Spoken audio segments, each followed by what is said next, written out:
According to the most recent report on China's military from the Pentagon, China has successfully launched its first nuclear-powered guided missile submarines. This provides China with the ability to launch land and sea attacks, which were previously only available to warships from the United States and Russia.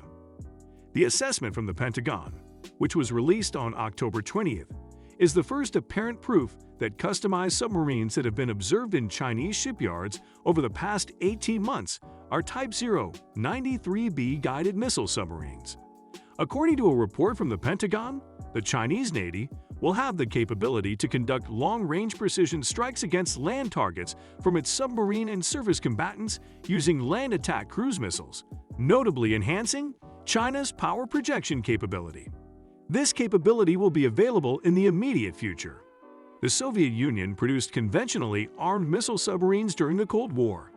These submarines were known as SSGNs, and they were designed in part to target aircraft carriers belonging to the United States. Meanwhile, the United States Navy developed its version of these submarines by modifying ballistic missile boats to carry a huge number of land attack Tomahawk cruise missiles. In contrast to ballistic weapons, cruise missiles are often precise weapons that fly at low altitudes or skim the surface of the water. Cruise missiles are typically used for long-range attacks. The fact that the Navy has made significant investments in new technology to strengthen the defenses of carrier strike groups is one of the reasons why it is not concerned. Additionally, it has altered its strategy for conducting business near China. On the other hand, the most significant reason for optimism regarding the future is the challenges that China would encounter in attempting to locate and trace carriers from the United States. It appears that nuclear-powered aircraft carriers with large decks, such as the ones that are operated by the United States Navy, would be simple targets to attack. They have a length of more than 1,000 feet, a height of 25 decks, and are constructed out of reflective steel that reflects radar signals. Their signatures can be identified by their optical, infrared, and radio frequency characteristics. Therefore, what could be so difficult about targeting them with the vast arsenal of anti-ship missiles that China has amassed? First things first, there are the vast distances that carriers that operate in the Western Pacific may conceal themselves within. There are 4 marginal seas from which carrier air wings may launch operations against China. The South China Sea is one of these marginal seas, and it measures 1.4 million square miles on its own. If a carrier is conducting sea control operations, which involve maintaining free sea lanes for critical allies like Japan, it will most likely be beyond the first island chain that parallels the Chinese coast. As a result, it will be able to conceal itself in the expanse of the Western Pacific. Within millions of square miles of open ocean, it is difficult to find anything, especially in the case of United States carriers. The target will be moving constantly for the duration of the search. All of this is made feasible by nuclear power. Carriers in the United States have essentially a limitless range. If China's military is successful in spotting a carrier, it will not be in the same location where it was sighted when the weapons arrived. In 2011, the submarine U.S. Florida launched 93 Tomahawk missiles against the air defenses of Libya. These missiles were the first combat strikes by a United States submarine-capable naval group, SSGN.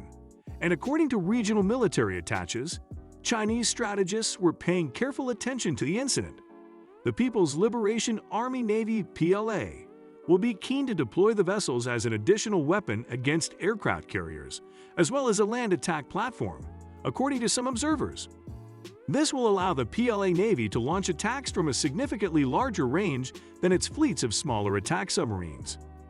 As part of a larger expansion of its submarine fleet, which might number 65 boats by the year 2025, the report states that 3 of the new SSGNs could achieve operational status by the following year. This expansion includes both nuclear and diesel-powered submarines.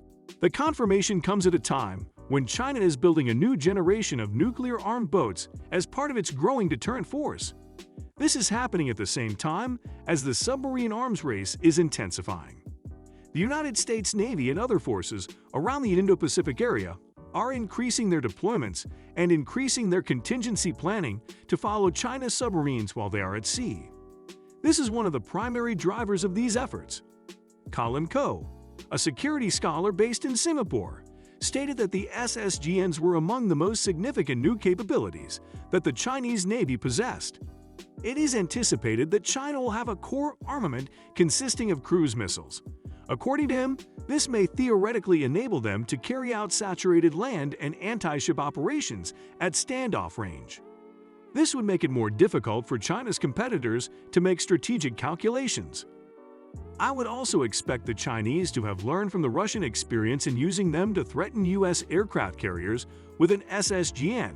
You can launch strikes at standoff range, unlike a typical attack submarine that could have more limited weapon options. And that is a real advantage, said Ko, who is affiliated with the S. Rajaratnam School of International Studies. A typical attack submarine could have fewer weapon options. According to research that was presented at the United States Naval War College in May, the People's Liberation Army, PLA, was on the verge of making it possible for its nuclear-powered submarines to be significantly quieter and more difficult for the United States and its allies to monitor. On the other hand, several diplomats and analysts expressed their uncertainty on whether or not those breakthroughs had been included in the recently launched surveillance satellites. The enhancements are anticipated to be implemented in nuclear-powered vessels that are launched before the end of the decade. Do you like it? Kindly give your valuable response in our comment section below, and don't forget to subscribe to our YouTube channel for more interesting and informative videos.